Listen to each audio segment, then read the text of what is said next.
Our next speaker is Jessi Kaur, and I had the good fortune to meet her 4 or 5 years ago when she was presenting one of her books, and I think that was called Dear. She has written children's books, and apart from that, that book was called Dear Takuya. It's a Japanese name. A letter was written by a Sikh boy to a Japanese boy, and kind of correspondence.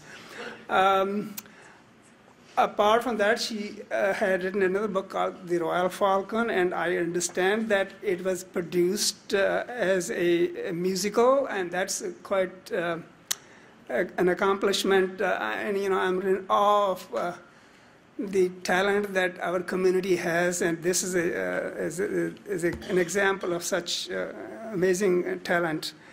Jessi Kaur was a professor at the Delhi University College before coming to this country, and nowadays she's a human resources consultant for some high-tech companies.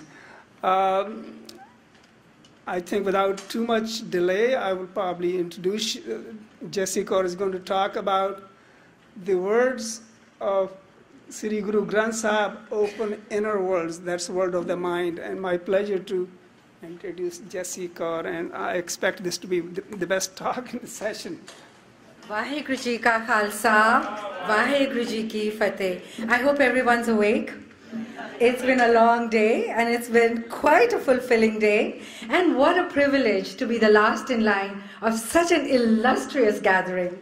It's an honor, it's a privilege. Wow, thank you. Thank you for organizing it, and thank you for letting me be the last speaker so that I could hear everybody, learn from everyone, and skip out for a bit to keep another prior commitment, because keeping prior commitments is also part of Sikhi, I guess.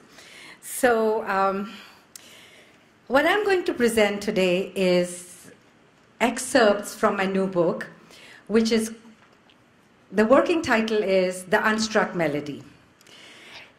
We've talked about Gurbani today, we've talked about Kirtan, we've talked about Naad, we've talked about musicology. I want to talk about Gurbani too, but in a limited, personal way, entirely through the prism of my own devotion. There is no scholar here, there is no great intellect here. All of you guys, I mean, I've learned so much just listening to you. But what I'm going to share with you are what these words in Gurbani, how they have spoken to me, how they have opened my inner worlds. Bani Guru, Guru hai Bani, which Bani Amrit Sare, Gurbani kahe, Sevak Jan Mane, Pratak Guru Nistare, Pratak Guru Nistare. Bani opens the inner worlds, and you see, you behold the Creator, the Beloved. The Beloved is inherent in the Bani. The Bani is the Beloved. And then, the line that wowed me, I just came across it one day, and it still gives me goosebumps to reiterate it and share it with you. Satgur ki Bani Sat Swarup hai. Satgur ki Bani Sat Swarup hai. We know that. We've talked about that, right? Bani Guru, Guru hai Bani. Satgur ki Bani Sat Swarup hai. But it's the next two words that awakened me. Totally like, wow, this is the journey. Gurbani baniye. So it's not just about listening. It's not just about imbibing. It's not just about trying to apply it to our lives. Ultimately, the journey is to become Bani. Ultimately, the journey is to become one with a word, with a creator, with a being, with a source that we emanate from. To go back to it. Pai parapat manuk de huriya, Gobind milan ki eh teri bariya. This is the chance. This is the opportunity. This is the golden life that you've been blessed with as a Sikh, to understand, to be awakened, to be made aware of where you have to go and what the journey is. And that is the journey of the Sikh, of the learner, of the student, step by step, to become Gurbani. So what I have done for my sharing today with this amazing, gathering, so amazing that last night I couldn't sleep because I was so excited that I'd be meeting certain people who are here. I was so wired. I was like, wow, I get to see them. I get to meet them for the first time. So I've selected 5 words, and I'm going to share with you my very personal, very limited, very, I want to say, through a singular prism of my devotion, what those words mean to me. Far from comprehensive, far from exhaustive, because the infinite is so difficult to put in finite language anyways. And this is coming from a very imperfect being to whom Gurbani means a lot, and that's all there is to it. It's the devotion and it's the love. And so I'm going to start. I'm going to share 10 words with you, time permitting. I'm going to start with ache. It all begins with acceptance of ache. Ache is the indivisible one, the unbroken circle, the unifying presence and unicity of the Creator and the creation. Ache stands alone and unique, yet sparkles in every vapor. Ache is the inseparable color of the sevenfold rainbow and the rays of the sun that gather in its fold at dusk. Ache is the spray of the wave that comes back to the embrace of the ocean. Ache is the clay of the body that returns to dust when the rosary of breath is done. Ache is what the soul bride longs for and finds in the embrace of the beloved when the play is over. Acceptance of ache is the first baby step on the path to union. Ache doesn't take birth or die. It is pure consciousness whose remembrance keeps our internal landscape lit up. It has no foes and no fears. It is self-illumined and can be known only through grace. There are no middlemen between the experience of ache and us. It is a part of us. We just need to gaze inwards to know it, to experience it, to become it. Like the musk deer that is unaware of carrying the fragrance within him, but roves the jungles in its quest, we're constantly looking for peace or happiness or whatever name we give to our spiritual pursuit to experience the oneness that completes us, not knowing, sometimes till the very end, that what we seek and long for lies deep within us. We merely need to let the wonder of ache unfold. Omkar. Omkar is the vivid invisible, the formless in form, the unknowable that intimately knows the whisper of every ant and the pulse of every mountain. That is the ant and the mountain. It is the manifest being that illumines darkness and yet is the darkness too. It is the movement in every song, the passage of every dance. It is the art in the artist. It is the translucence of light. It is the vibration of thunder. And it is the ache in every longing.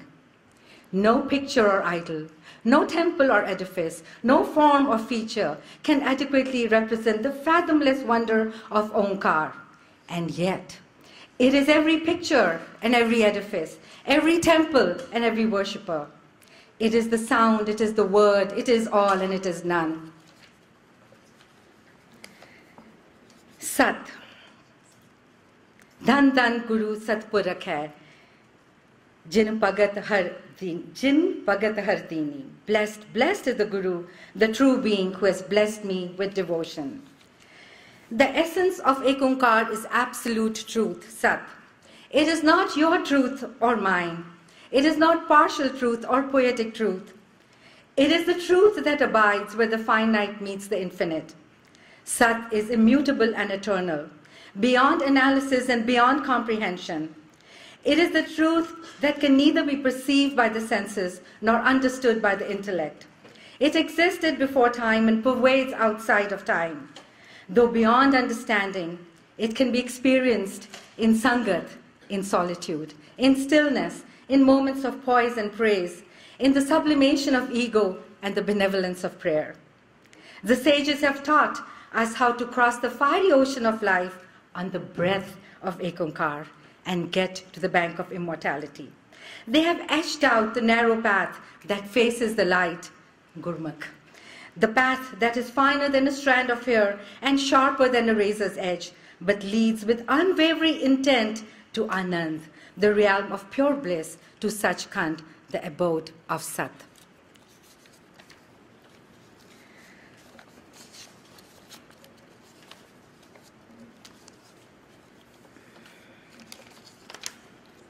Naam. Nanak ke ghar keval naam. On the path of the unstruck melody, there is only Naam. The Naam is the essence. The Naam is the essence of eternity. It is the sound current, the vibration that runs through all creation and weaves through everything and everyone, connecting, preserving, recreating, rejoicing. It is goodness, beauty, law, will, love. It is the essential nature of the universe. It is the essential nature of the self in its highest realization. It is the infinite in play. It has no needs because it is complete and fulfilled. When we acknowledge the Naam and become aware of it in each breath, its transformative power infuses us with goodness, love, beauty, fulfillment, and boundless joy. Naam is the remembrance through which we call upon the power and its ability to bring forth treasures of the worlds. Naam answers our prayers, fans our faith, and sustains our hope. Naam neutralizes negative charge, separation and duality, anger and resentment, blame and enmity. When the mind imbues itself in the perfection of the Naam, the mind unfolds its own perfection, sometimes slowly, sometimes in an instant. Naam is the wonder, Naam is the joy, Naam is the path, Naam is the ecstasy. Nanak ke ghar keval Naam. Saran.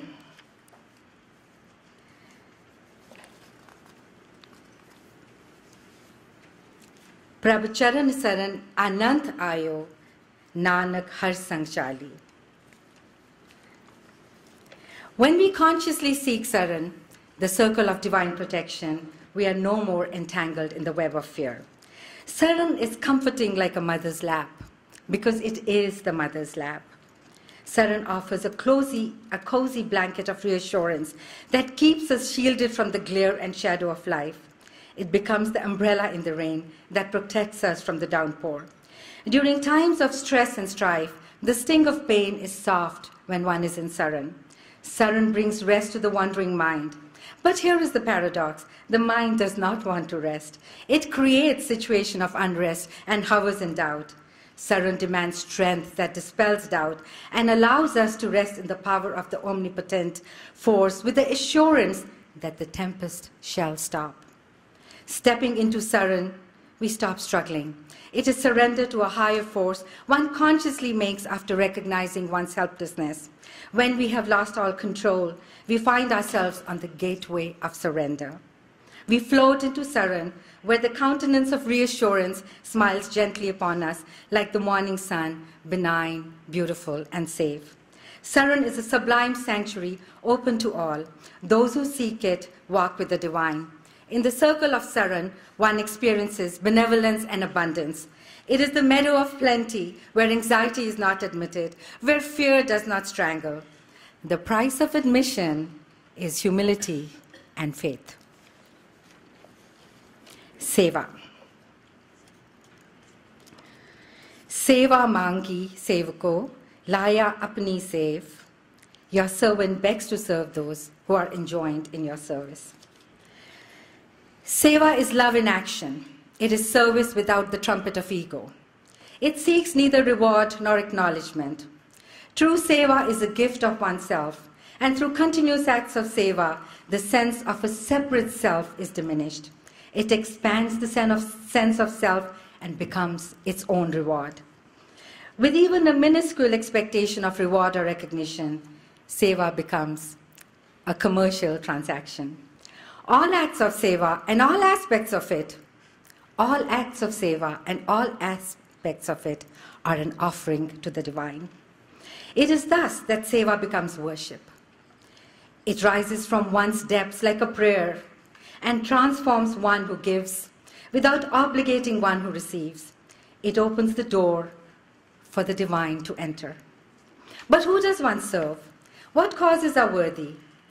And which will become a noose around our soul? The Guru tells us, serve the truth. Serve that which reflects the essence.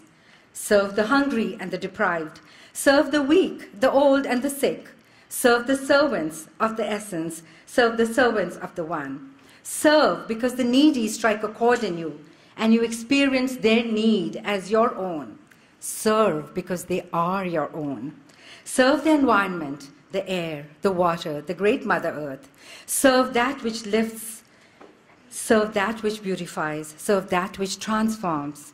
Serve the inner silence, the inner music, and the inner voice. Don't serve your greed or your appetites, or the greed and appetites of others. Don't serve grudges or remorse. Don't serve those that sparkle on the outside, but whose inner crevices are dark. Don't serve lust, attachment, or anger. Don't serve the dishonest. Don't serve that which bloats your ego or the ego of others. Don't serve under pressure or in fear. Don't serve to flatter or to fawn.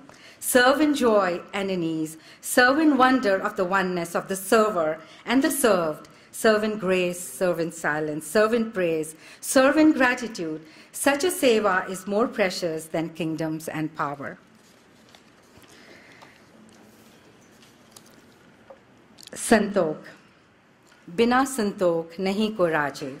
There is no fulfillment without contentment. Santokh is the moment when the illumined mind cries, enough. The hunger and the running are over. The desires have peaked and subsided in the restfulness of sufficiency. In that moment, one witnesses the demise of more and the birth of contentment. It is the end of the neurotic race to gain yet another plaything and satiate yet another appetite. Santokh is the cool breeze of the satisfied mind. There is no rest without Santokh and no inner peace. The mind is caught up in the web of more. It has worshipped at the temple of materialism and gathered beyond needs and beyond wants. There is no relaxation and no enjoyment, but there is always the next object whose acquisition becomes the next drive. The gifts are so enticing that the greatest giver has been forgotten. On the day the quest turns inward, the pool of contentment wells up, and Santokh is born. Sahaj. Sahaj pake so meetha hoye. That which ripens in Sahaj is the sweetest. Sahaj is the graceful ease. It is the concept of unhurry on the spiritual path. Sahaj is visible in the graceful curves of the rivers, in the quiet mirrors of the pristine lakes, in the gentle glint of moonshine, in the wise eyes of an old person who has seen the world and experienced the truth. Guru Sahib advocated the cool tranquility of Sahaj as a way of life. Sometimes the bumps of life turn the inner landscape into a dried heap of grass that's waiting to be ignited. The inflammable mind makes one react fiercely to every word of perceived or real affront. Every disagreement becomes a trigger for discord. Wounds are not healed by retaliation or violent words. They cause further alienation. Like lightning, volatility burns itself out. It takes more inner strength to walk away from futile confrontations than engage with them. For the one in Sahaj, affronts glide away like water over a duck's back. Sahaj is the inner grace of the individual who receives compliments or blame with the same sweet equipoise. Siddhak. Siddhak sabri sadhaka sabr tosa salaika. Faith, content, and tolerance are the food and provisions of the angels. Siddhak. Siddhak is the link between this world and the one that awaits the illumined mind. It is the faith of the seed that knows it will blossom. It is the determination of the raindrop that finds its way back to the ocean. Siddhak pulsates in the heart of the believer and comes as a grace from the perfect giver. It nurtures the days and the nights and the dreams of the fetus as it anticipates the moment of awakening. Without Siddhak, the world becomes a place of turmoil, where like an autumn leaf stripped from its branch, one floats in banishment or falls into oblivion.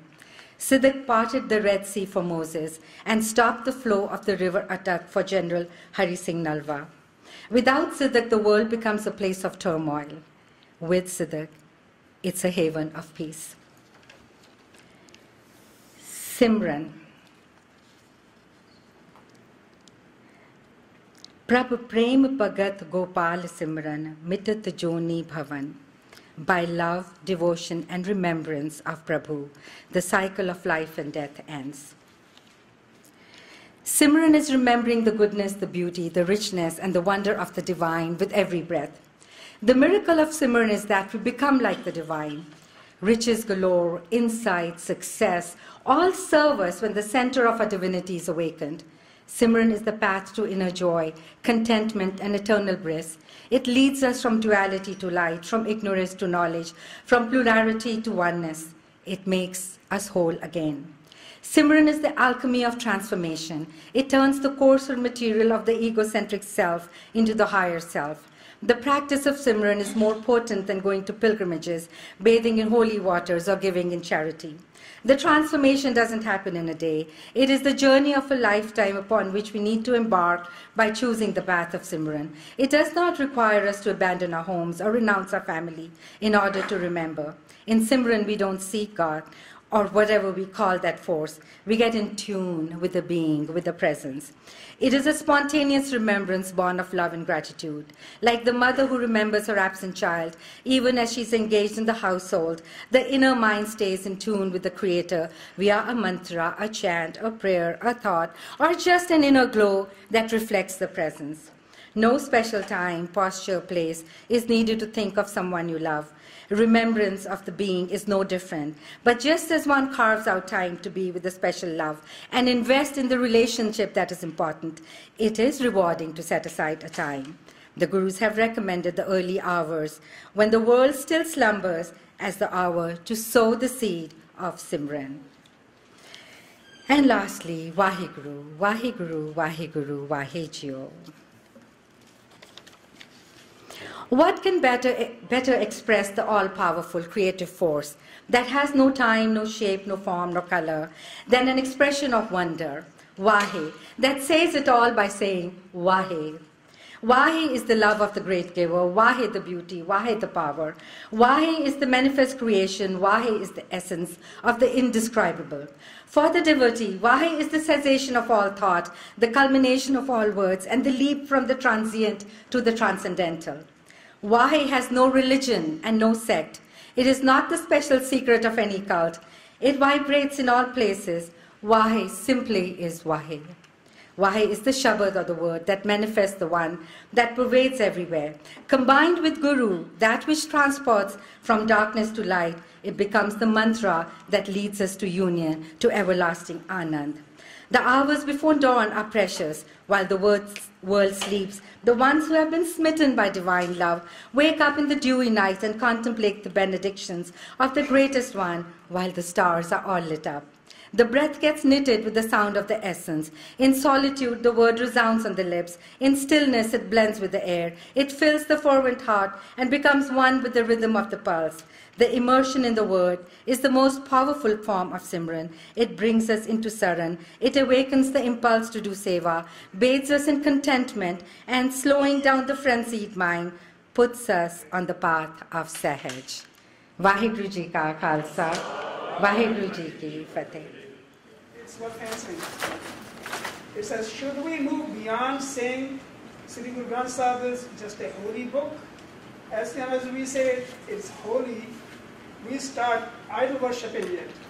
We do not read, understand, discuss the words inside it. That's one question, if anybody wants to handle it.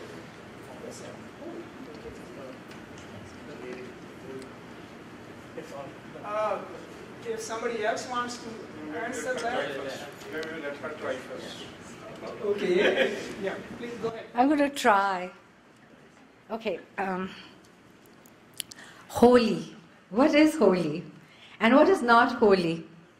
Everything is holy, right? And again, as Nikki said this morning, we are deriving our vocabulary from other traditions, and we need to develop our own. Holy is an okay word, nothing unholy about it, but our scripture, you don't divide holy and unholy. And I'm okay with people calling it holy if that's what they want to, but for me, just saying the living guru is what it really means. The scripture is our living guru. Yes, it is in the form of a book, but I don't like to refer to it as a book because then it is diminished in its connotation and in its connotation. So I would say that I want my guru, for me, is the living guru. I hope that answers the question. I think it has been said before also, all this language is imperfect. When we say living guru, this also is your personal perspective. And for some people, they start thinking, Guruji needs, since it's a living guru, at night it needs a blanket. They start kind of worshipping its body. And again, I know what you didn't mean it that way. It's the living word. Exactly. It's the vibrant word. The words have limitations, and we all need to realize that. So, but I think we all understand what it means. If you have felt Guru in your heart, the living Guru in your heart, then there are no questions.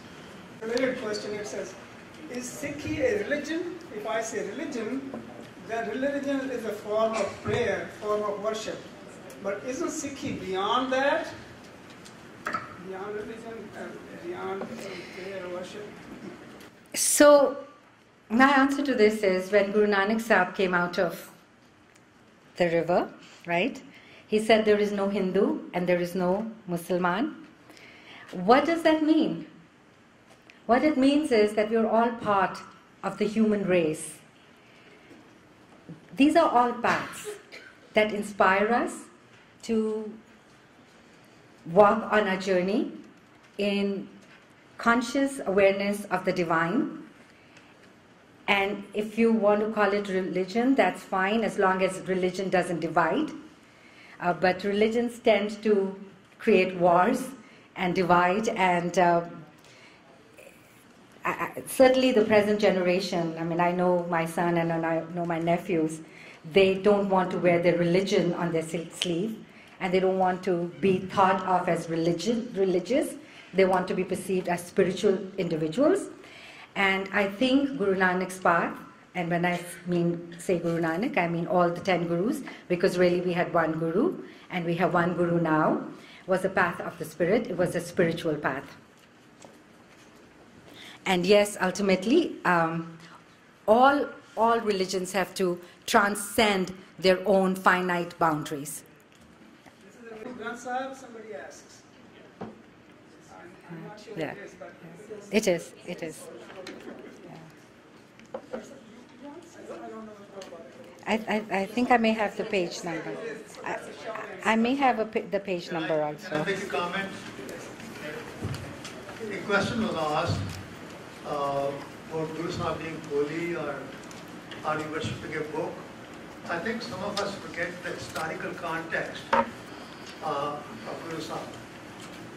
Like in Satya Bulwan Suhar, Ovesid Khasamdi, Nurasum Kurson Chatiya, to Dithe Satya Paksa, but Janam Janam Nikati. Guru Sahib, we talk about the Guru being the living word and all that, but Guru Sahib is a Satya Paksa. And why do we call Guru Sahib Satya Paksa? Because starting with the 6th Guru, and I suppose we have no evidence, but I suppose in the 5th Guru as well, Sikh religion adopted this attitude that Guru Sahib was the Sacha Padshah and the worldly rulers, they were not Sacha Padshah. And in fact, Guru Hargobind Sahib and all the Gurus after him sat on a throne, wore a kagi, had a chandni over them, had chavar done over them. The chavar, takhte, balak and all that, we talk about those things. Guru Sahib, if you look at, we don't have paintings of Gurus, but we have paintings of Mughal emperors. And when the king is sitting in the bar, that is the way he's sitting. He's sitting on a throne, there is a man doing chawar over him, and there is a chandni over the king. We have pictures of Akbar, we have pictures of Jahangir. And Guru Sahib, Guru Granth Sahib today, when there is Guru ka darbar, Guru Sahib is Pratakh Guru. And we say, Dasam Pasha di Jod and Guru di De. And Guru Sahib is there as our Sacha Padsa holding court. And there is Chawar over here, there is Chandni over here. And when we present ourselves to the Guru, we present ourselves as to a living emperor.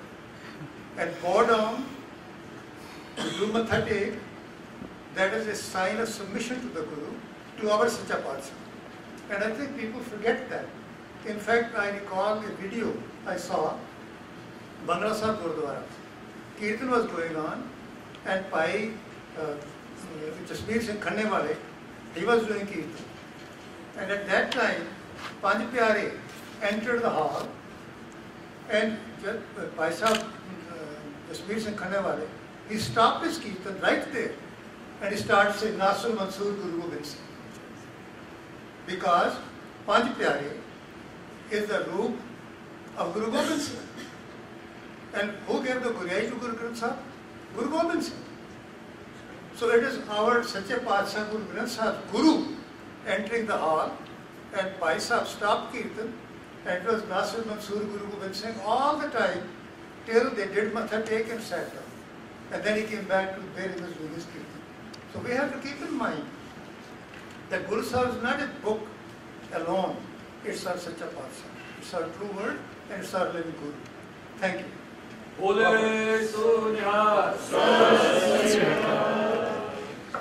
That's it. Jessi, wonderful presentation. I'm so indebted. Thank you. Thank you so much. Thank you. Thank you, everyone.